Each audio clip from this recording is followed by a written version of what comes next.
yung slot number 10, si pangit. Yan ang nililigaw mo, slot number 10 ha. Si 8 hindi yan ha. Baba, ano yun, lalaki yan.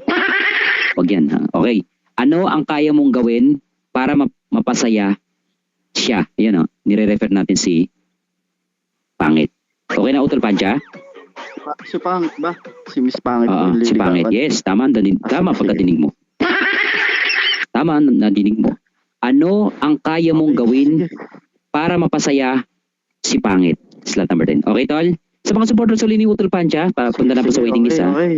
Okay, Tol, 20 minutes. Unahin mo muna yun para hindi ka na mamumlema. Okay, ladies and gentlemen, pinapakilala ko sa inyo spoken poetry champion Utol Pancha, 20 minutes, ligaw mo si slot number 10 si pangit. Ano ang kaya mong gawin para mapasaya si pangit? The mic stage is all yours. Enjoy, Tol. Good luck, Tol. Salamat, Tol. Yun. Para sa akin nililigawan na si Miss Pangit. Talaga namang kakaiba, ang ganda. Pangit lang ang pangalan mo. Pero maganda ang katangian mo. Maganda ang iyong muka. At alam ko maganda rin ang iyong ugali.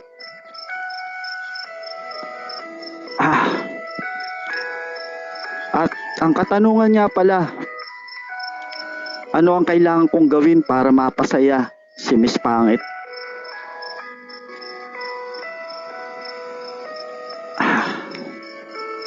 Gusto ko mapasaya siya kapag nagsasalita siya.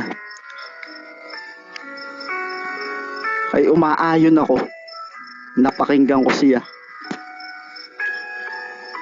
Para sa akin, aalamin ko kung ano ang gusto niya. Kinagigiliwan niya. At aalamin ko din kung ano ang nakakasakit sa kanya.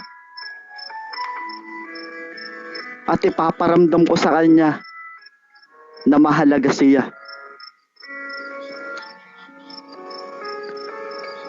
At magiging tapat din ako sa kanya. Hindi lang sa simula na magiging mabait ako, pero pareho ka. Dapat araw-araw. Hindi rin ako magpapanggap kasi pag sinabi ko, dapat kailangan kong ipakita sa iyo. Oo. Ito ang isa sa magandang regalo. Yung pagiging maasahan. At ang isa rin sa magandang regalo. Yung pinapahalagaan ka sa bawat oras. At ito pa, pagbigay ng oras at atensyon. Kahit abala ka, o abala ako, maglalaan ako ng oras para sa kanya. Kahit maikli lang ang mensahe. Kamusta ka? Oh, nandito lang ako. Sapat para maramdaman niya na hindi ko siya nalilimutan. Lalo na ngayon, na nililigaw pa lang ako at social media kami. Isa din sa pinakamahalaga. At ito pa, sa katanungan mo, papahalagahan ko ang kanyang nararamdaman. Kapag malungkot siya, dadamayan ko. Kapag masaya siya, mas matutuwa ako. At kung may problema siya, gagawin ko lahat.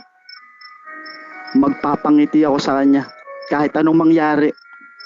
Kasi dapat ipakita ako sa kanya na seryoso ako sa kanya. Miss Pangit na pangalan, ngunit maganda ang kalooban. At ito pa, magbigay ng maliit na bagay na may kahulugan. At sa palagay ko, para kay Miss Pangit, hindi kailangan ng mahal na regalo. Isang simpleng mensahe lang, kanta, tula, o pag-aalala sa maliit na bagay na sinasabi ko para magbigay sa kanya ng kalakasan. Mas mahalaga ito kaysa sa mamahaling bagay. At eto naman, hindi lang iyon. Igagalang ko din siya ng buong buo. Igagalang ko ang kanyang mga oras. Igagalang ko rin ang pamilya niya, mga kaibigan dito sa Imo. Igagalang ko din ang kanyang desisyon. At hindi ko siya pipilitin sa anumang bagay kung hindi pa siya handa. Ang paggalang kasi ay nagpapakita na totoo na nagmamahal ako sa kanya. At eto pa, maging dahilan ako ng kanyang pagngiti, lalo na kapag dumarating ang araw na siya ay magiging malungkot. Kahit sa simpleng biro o pakikinig lang, ikaw ang magiging hininga ng mundo ko. Ipaparamdam ko sa'yo na iligtas ka. At minamahal kita nang walang pang-aalinlangan. At eto pa, sa katanungan mo, tatanggapin ko siya kung ano man siya. Tatanggapin ko ang kahinaan niya. Tatanggapin ko kung ano ang pangit sa kanya sapagkat minahal ko siya. Kaya naman, Miss Pangit, palagi mong tandaan na kahit dito lang tayo sa Imo nagkakilala at liligawan kita ngayon na ako si Pancha. Kung papayagan mo ako manligaw, bibigyan kita ng oras araw-araw. Lagi kitang i-chat-chat, kakamustahin kung ano na ang iyong kalagayan. Kung malungkot ka, panghingiting kita, pasasayahin kahit corny pa. At alam mo, kapag ako ang pinili mo, para akong signal na hindi napuputol. Kahit sa chat lang tayo magkausap, Miss Pangit, ang atensyon ko sa'yo ay palaging nakatuon. At hindi na mawawalay sa habang panahon. Ibig sabihin lang nito, kahit walang harapang usapan, ikaw lang lagi ang tumatakbo sa isip ko at puso ko.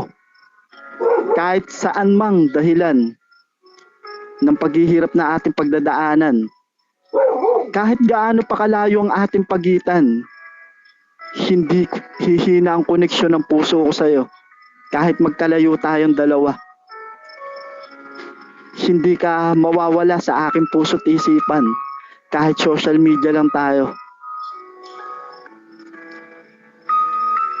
At kung dumating man na matanggap mo ang katulad ko, Miss Pangit, maliligo na ako araw-araw. Iisising ko na yung ngipin ko sapagkat sobrang dilaw nito. Alam mo, Miss Pangit, simula nang nakilala kita ngayon, parang sumaya na ang aking buhay. Hindi ko alam ang nadarama ko. Ang ganda mo pala. Parang nahihiya ako na ligawan kita. Pero wala akong pakialam kung sino ang pipiliin mo sa aming mga manliligaw mo. Ang mahalaga, masabi ko sa iyo ang nararamdaman ko.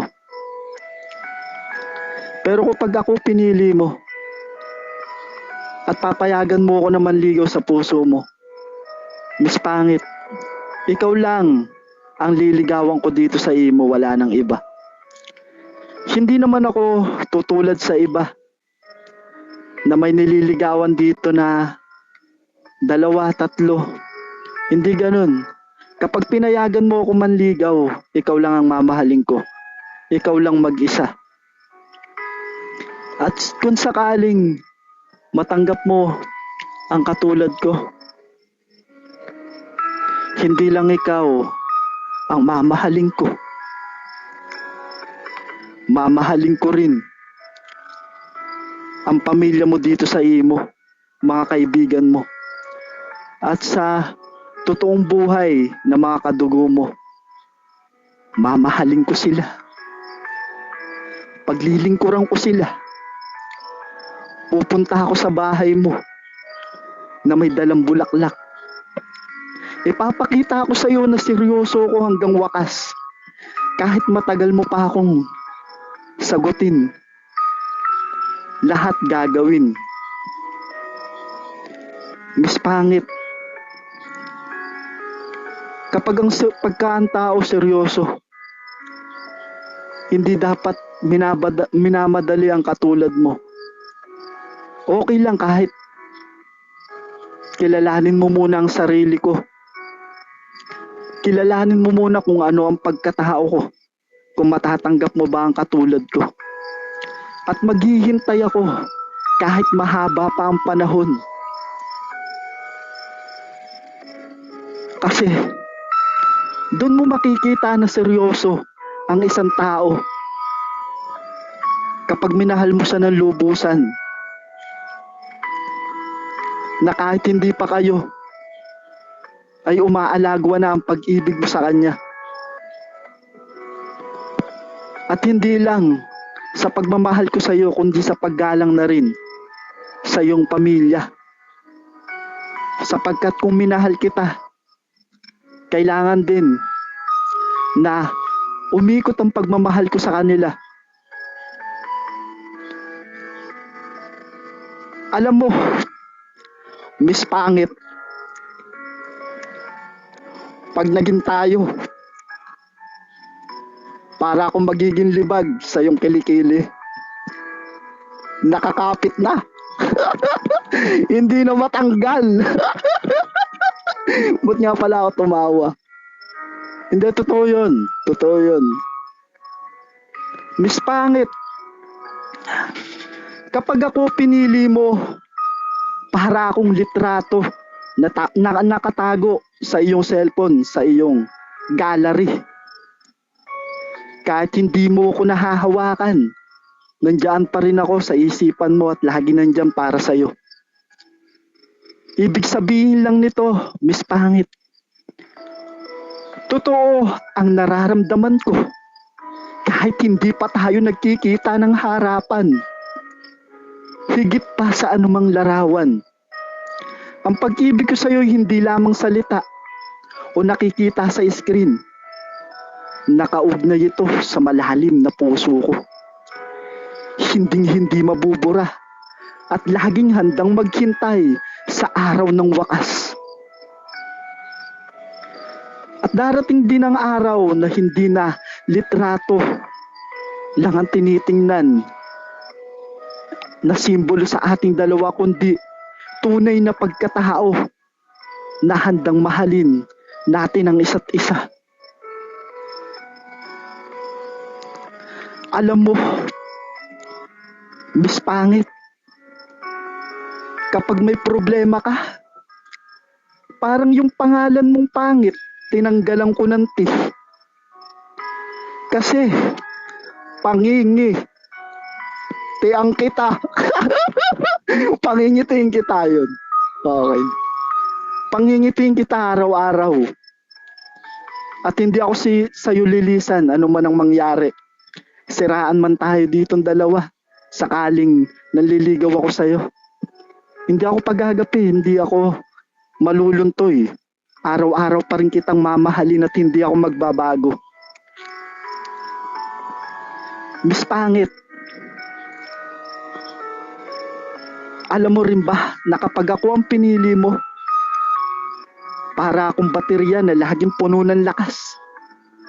Kahit gaano pa kalayo o kahirap ang sitwasyon, hindi ako mauubos sa pagmamahal sa'yo.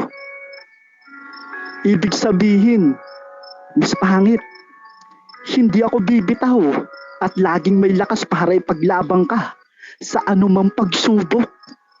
Dahil ikaw mismo ang nagbibigay sa akin ng charge, lakas, sa tuwing nakakausap kita. At doon napupuno ang puso ko. Hindi kailanman nalulubat at laging handang ibigay ang buong lakas para sa iyo lamang. Alam mo, para kang buwan. Bakit? Kasi sa madilim kong mundo at gabi, ikaw ang nagbibigay ng liwanag. Kaya naman, eto ako ngayon, napakabaho ng hininga. Nangangati ang aking puwit.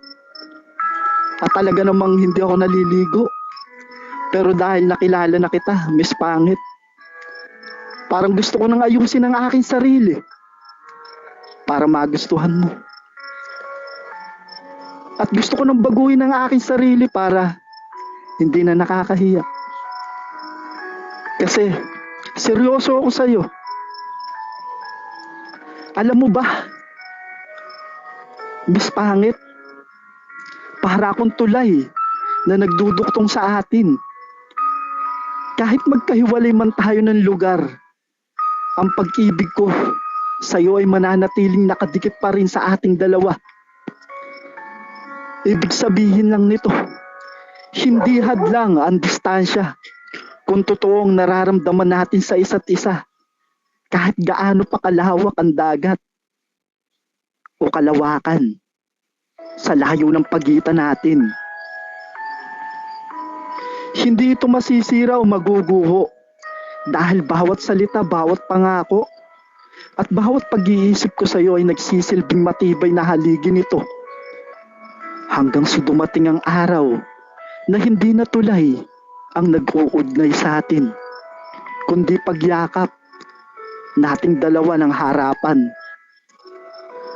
at hindi na mawawasak kailanman. Kasi totoo ang aking nararamdaman kahit dito sa social media pa lang. Kaya pag ako pinili mo, para din akong payong na sumasangga sa ulan. Kahit anong bagyo o problema ang dumaan, hindi kita iiwan at maaasahan mo ko palagi. At palagi sa iyong magpapangiti kahit na ang mga ngipin mo na ay maging bungi-bungi. Nandito pa rin ako para sa iyo. Miss Pangit, parang mahal na kita. Kasi ngayon, parang hindi ako makapagsalita ng maayos. Parang napukaw mo na agad ang talagang damdamin ko. Sana dumating ang araw na payagan mo ko manligaw sa katulad mo. Alam mo, para kang paboritong tadhana na kwento sa isang aklat na mahaba ang kabanata. Bakit? Kasi kahit anong pahina ang baliktarin ko, ikaw pa rin ang gustong gusto kong basahin kahit paulit-ulit. Kaya kahit dito sa social media, huwag kang maiilang kung sino sa amin ang iyong pipiliin. Pero kapag ako ang pinili mo, para akong pangakong nakaukit sa bato. Kahit mawala ang internet o magbago ang lahat, ang pagmamahal ko sa iyo ay mananatiling tapat. Ibig sabihin lang, Miss Pangit, ang pinangako ko ay hindi babaguhin at hindi ko to talagang babaliin kailanman. Hindi ko to buburahin at hindi mapapalitan ng panahon. Nakatanim na to sa puso ko at hindi kayang burahin ng pagbabago. Kaya dapat, pag minahal kita, dapat seryoso ang katulad ko.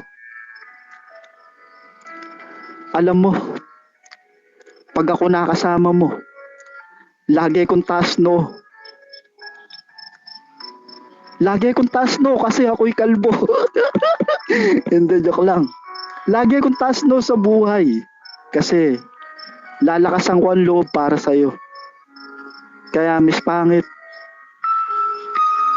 asahan mo. Kung gaano mo ako nakilala ng una, sakaling papasukin mo ako sa puso mo, hindi ako magbabago. Palagi mo yan tandaan. Hindi ako magbabago. Tatanggapin ko kung ano man ang kahinaan mo, kalakasan, at tatanggapin ko kung susubukan mo ako na kilalanin mo na ang pagkatao ko. Kasi kahit dito tayo sa imo nagkakilala ngayon, maniwala ka, ikaw lang ang liligawan ko. Hindi ako tutulad sa iba na maraming nililigawan. Sabi nga nila marami daw hindi nagtatagal pag dito lang sa imo application. Pero asahan mo, Miss Pangit. Uy! Tapos na. Parang Wala. pananiligo ka, nakapikit ka? Ganon? Hindi mo nakikita yan sa screen? Hindi. Yung totoo, Sen, sa totoo, Sen, ramdam mo, nakatayo ka. Anong posisyon ng isang padya ka ba naniligaw? Utot? Nakatagilid na. Ayun, hindi tinatanong ko lang. Kasi, syempre, hindi mo na monitor eh. Nakita mo, ilang minutes na lang, di ba? Ito lang, Utol Padya, maraming salamat. Thank you so much. Syempre, may sasabihin si Judge Sri. Judge Sri, go ahead. Di ba nga kalbo siya? Tsaka mabaho ang hininga. So, bulag siya. Di na nakikita na wala ng oras. Ayan. Back to you. Maraming salamat sa Thank iyo. you. Thank you so much. Utol Padya, maraming salamat sa iyo. Thank you so much. Syempre, hinga natin komento ang Judge number 3. Yes, may sasabihin natin si Mami. Mi? Ako muna na, tapos na siya kanina para muna ako. May gagawin ako. Hello Pansa, narinig din kita sa panliligaw, no? Sa moderator, no? Napatawa mo ako ng marami, Oo. Kahit masakit yung ulo ko, nahihilo ako, pero pinatawa mo ako ba? Oo. Doon ako natawa sa mabaho ang bunganga. Pumasok yung amo ko, kay grabe yung tawa ko. Tapos doon din sa sinabi mong pangalan mong pangit-ngitiin kita. Bago yan, At saka yung sakaling malungkot ka, pangingitiin kita, binalik mo rin. Para akong libag nakadikit sa kilikili mo. Doon ako natawa sa'yo. Dito na